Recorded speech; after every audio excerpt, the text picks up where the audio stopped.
machineries for farmers worth 107 million pesos have been distributed by PhilMec. Denisa Lopez has the report. The Philippine Center for Post-Harvest Development and Mechanization, or PhilMec, attached agency of the Department of Agriculture, distributed farm machineries worth 107 million pesos to farmers of Nueva Ecija under RCEF mechanization program of the government.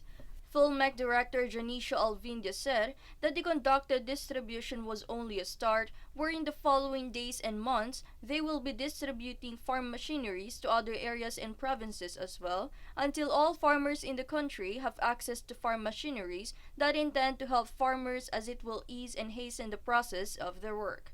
According to Director Alvindia, the number of farmers who were given farm machineries were a total of 59 qualified farmers cooperatives and association, or FCAS, and local government units. Meanwhile, on January 26, 2023, a total of 88 machinery units were distributed. It was recalled that Director Alvindia pledged to fulfill the projects that President Marcos Jr. pushes for the sake of farmers and to have an adequate food supply in the country. For Golden Nation Network, this is Doniza Lopez.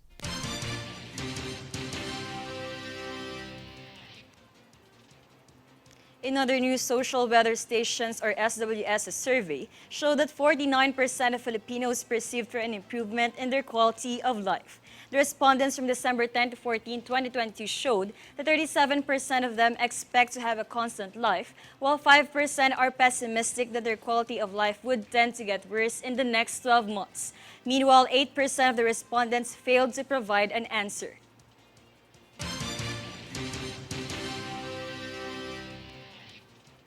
Meanwhile, the Bureau of Customs or BOC had announced that the revenue collection target for January was surpassed. According to a preliminary report released publicly, the BOC has acquired 65.801 billion pesos from January 1 to January 27 alone.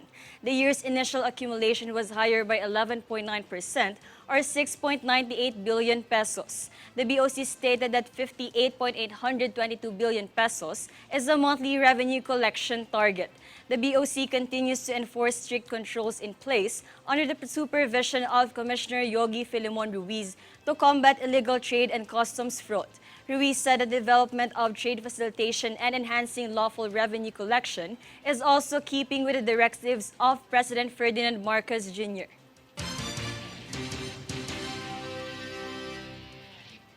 On the other hand, the Department of Social Welfare and Development, or DSWD, has recognized the United Nations World Food Program, or UNWFP, for acting as a key partner in providing logistical support and delivering relief supplies to local government units, or LGUs, affected by weather disturbances over the past few weeks. According to information provided by DSWD's National Resource Logistics Management Bureau, or NRLMB, the UN organization helped deliver thousands of family food packs, or FFPs, hygiene kits, kitchen kits, regular slotted cartons, and 3-kilo rice bags to flood victims in Region 9.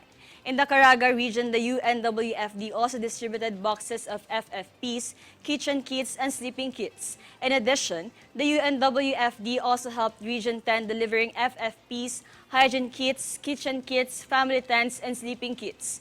The National Disaster Risk Reduction and Management Council, which is part of the Office of Civil Defense, was also commended by the DSWD for swiftly mobilizing resources and employees to ensure that all areas impacted by torrential rains could receive aid right away.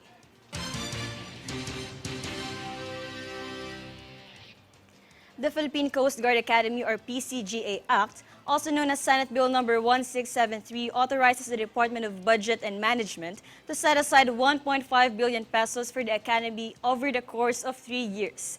The estimated 7,600 islands in the country will have enough personnel through the establishment of the Philippine Coast Guard Academy. According to the bill's author, Senator Mark Villar, to maintain the security and socio-economic progress in the country, maritime trade needs to be protected from internal and foreign threats. The graduates of the proposed PCGA would also get Bachelor of Science degrees and have the option of becoming commissioned officers of the Philippine Navy, comparable to the Philippine Military Academy and the Philippine National Police Academy.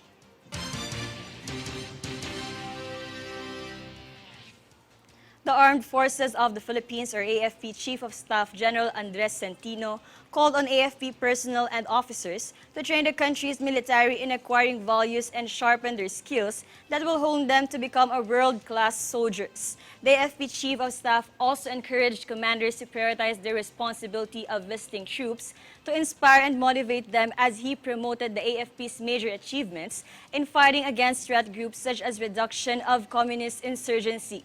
These programs are part of AFP modernization that aims to improve Army's capability to operate fighting vehicles in military operation.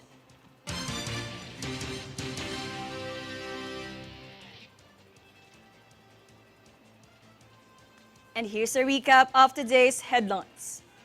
Here are today's headlines.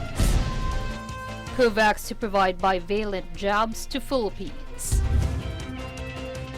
PEBA warns consumers on buying frozen eggs. President Marcos Jr. graces DSWD 72nd anniversary, leads inauguration of new multi-purpose building. Vice President Sara Duterte pushes for educational reforms against systemic challenges. SWS shows 49% of Filipinos believe in improvement to quality of life this year. BOC reports surpassing collection target for January. Fair and balanced news. Comprehensive reports that will take you to the heart of the action. This is News Force. And those were the top stories of the day. Stay updated on the day's biggest stories. Get updates on our Facebook page, facebook.com/Golden Nation Network. I am Jasmine Cacho, and this is News Force.